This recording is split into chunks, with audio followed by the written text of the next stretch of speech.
Everybody. So we're back. This is Cam from Women's Outdoor Connection. I'm here with Shannon Mahre for Girls with Grit, and we're ready to start our lightning round.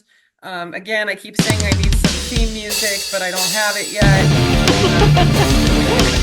We've been talking about ukuleles or something, but we don't have it. So just make up something. So I'm just gonna shoot some questions off, and you just tell me what first comes to your mind.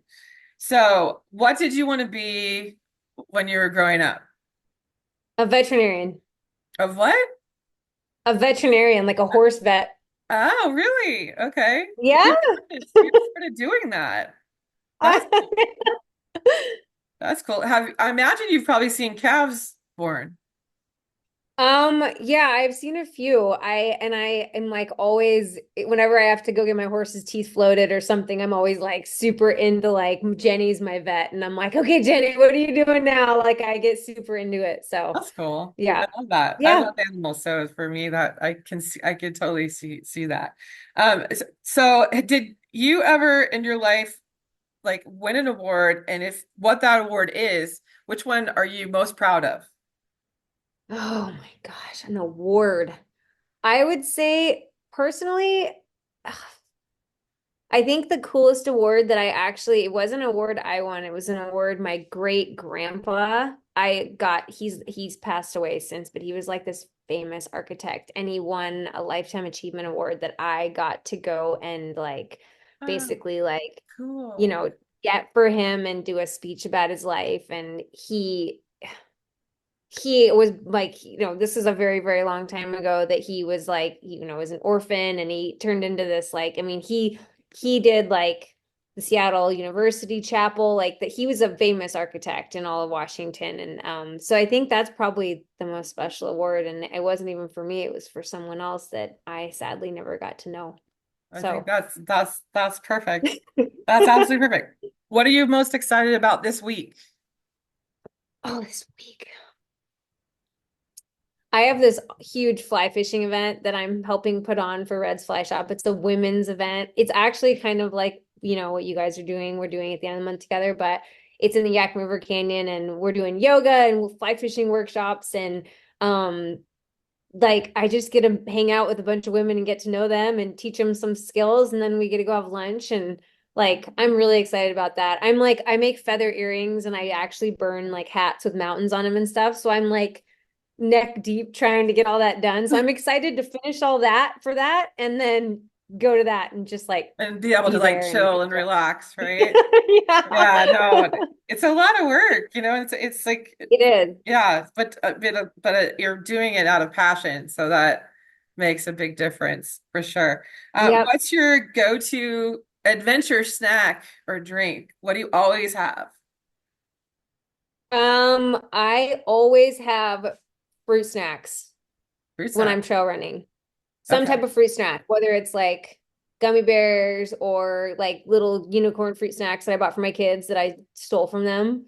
I love gummies. Like for me, it's like I'm on the chairlift and that's pretty much what I'm eating or like What gummies. Other what's than your that, I'm favorite super flavor? healthy, but like yeah. Oh, wait a second. So what kind of gummies? Oh, not those kind of gummies. Just like gummy bears.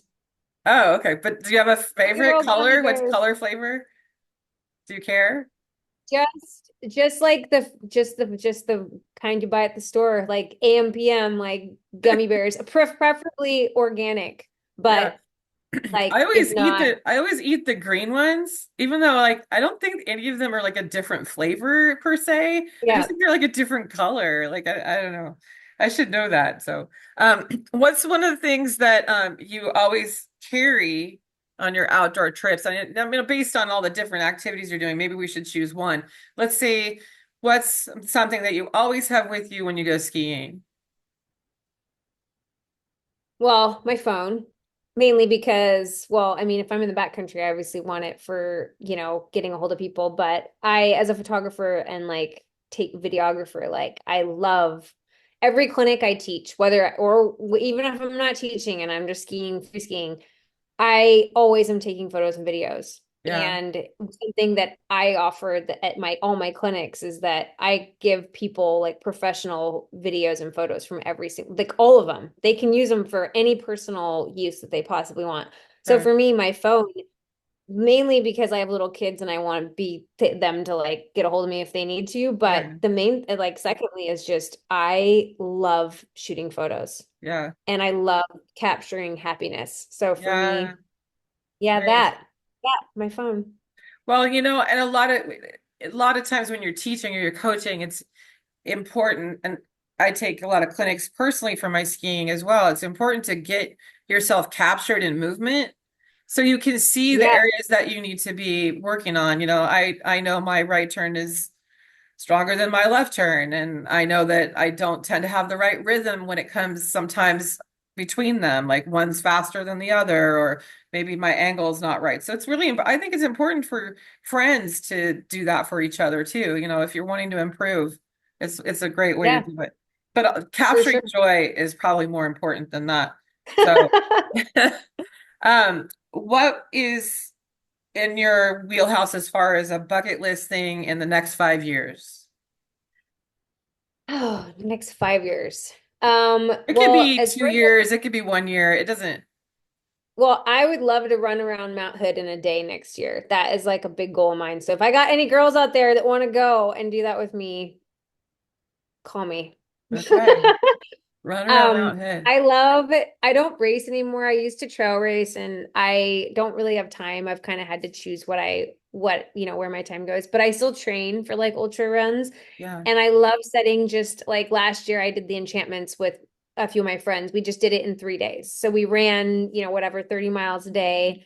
And for me, it's like setting goals like that. It helps me, like, well, when you're a mom, you're like, sometimes it's like your mom. I'm a mom and business owner.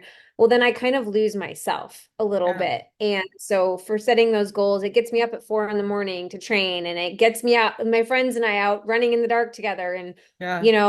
and then when we accomplish it, it's like it's really powerful to be an adult and like accomplish things like that. Or even if you don't end up accomplishing it and you get halfway done, you're like, well, we did it. We tried, and like we're here and this is awesome. And Kate, what's the next thing, Yeah. So Well, and it's yeah, like I want to run around running Hood. is a running is a lot, like as far as like swimming or like even skiing, you're using your own personal strength to get you where you need to go. And there's something Yeah, really amazing about that, like mentally, and physically. I think, a lot of people, they think that working out or gaining strength or endurance or whatever is, just to keep yourself looking good. Sometimes it's not as much about that as it is about up here, in your brain. yeah, So, especially for a mom, you need that time, that independent time away to be a better mom, really. 100%. Yeah. And a better human.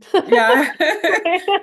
All of Right. it. Yeah, I'd be worried about myself if I didn't do some of the things that I do. Yeah. Yeah, because honestly, a day that I don't move, if I'm not like, I've gotten to the point in my life where if I'm not moving at least some point of the day and maybe sweating it out, then I'm not a good person to be around. I'm like, Yeah. yeah, I'm just not. So, okay, so what would you say is your favorite ice cream flavor? If you eat ice cream. Chocolate chip Chocolate? cookie dough. Chocolate, you're good to go. Okay, great. Yep. And as Yep. far as your kids are concerned, your boys, what are their favorite activities?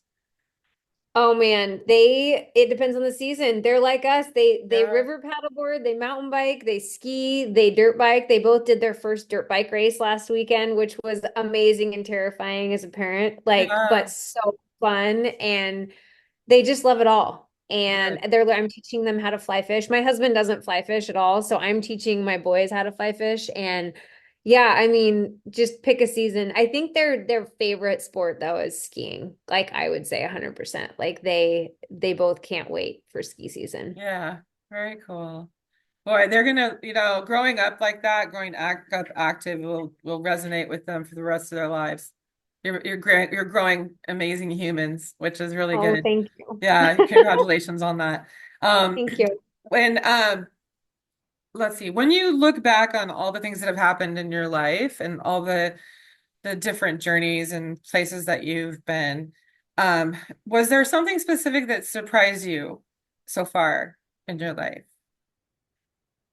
that you just Um, didn't expect? Yeah, well, I mean, I think the biggest thing was when I got diagnosed with cancer right before graduating.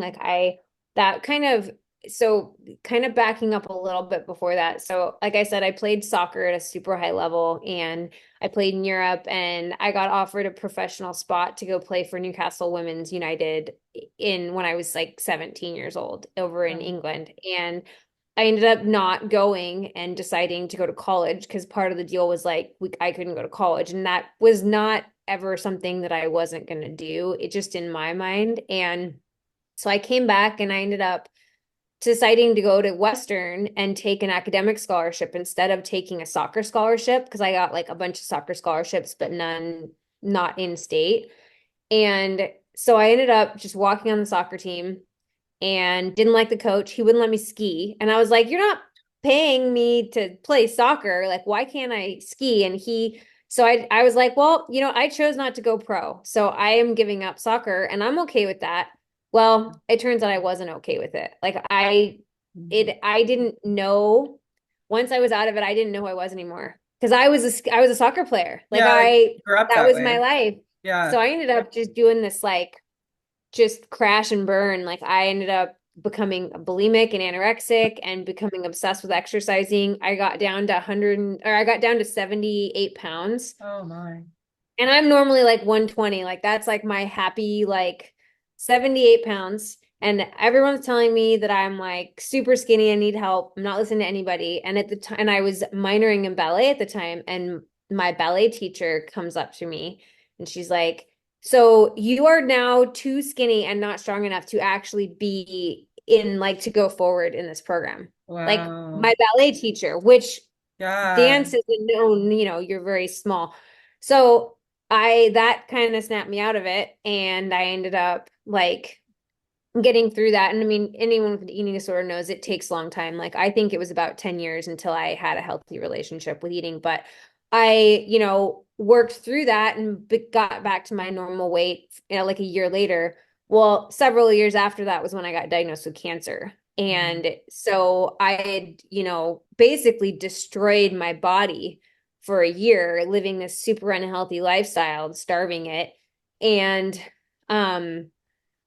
so when I got diagnosed with cancer, it was a shock, but it really I was 21 and I just remember thinking, if I die, like, you know, okay, I don't want to think about if I die. Yeah.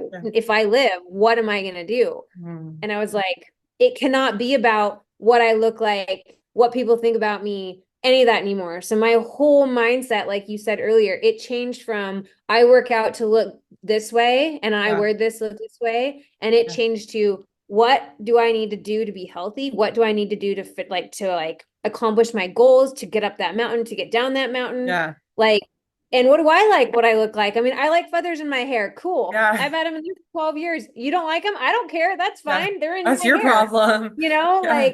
so Totally. it completely changed my whole life for the better, Yeah. like Yeah. cancer did. And and it definitely made me where I am and who I am today. So, yeah, that was a surprise that totally shook me, but like in the best possible way. Well, I'm grateful for you to telling that story. I think that's important for people to hear, that a lot of times something that's tragic, something that could potentially be the loss of your life really can turn you around to start your life, to like basically wake up and know that every day is a blessing. Every day that you're given on this planet Yeah. is really worth doing the best that you can and doing all that you can, so Yeah. that's awesome. I love it. That's super great. So, Shannon, thank you so much for your time today. We're super excited to see you. Everybody, October 26th, we'll have all kinds of information about Girls with Grit. And we just are really excited for you to meet the people that are involved in her, all of the things that she's doing. And yeah, we're going to get out on the mountain together for sure. So I'm I excited can't about that wait. too. Yeah. Yeah, so it's supposed to be a good snow year, I heard. I So know. yeah, I'm excited for that too. So you have a great day. Thank you again, Shannon, for your time, and give those boys You a too. hug. And you know, just I think it's great that you mentioned that one ballet teacher. I wanted to say, did you have the opportunity to reach out to her or him and just You thank them know, because they yeah, were pinnacle in that change, sort of by telling yeah, you. It I takes a know. And lot to stand up like yeah. that. Yeah. Yeah, and Yeah. I did. I remember reaching out a few years later. Yeah. But yeah, it was that, and I think the reason that that person felt comfortable saying it was because they were a guest teacher. It wasn't like, you know Oh, what I mean? So they yeah. came into it and they were like, dude, like this, you know what I mean? They hadn't And they witnessed the gradual change. They just were like, "Whoa, wait a correct. second." Yeah. Yeah. No, Yeah. I didn't mean to end with that, but I'm really inspired by you telling us that story, and I thank you very much because that's what Of it's course. about. It's about just Yeah. lifting each other up and making Yep. sure that we're taking care of each other. So, yeah, 100%. awesome.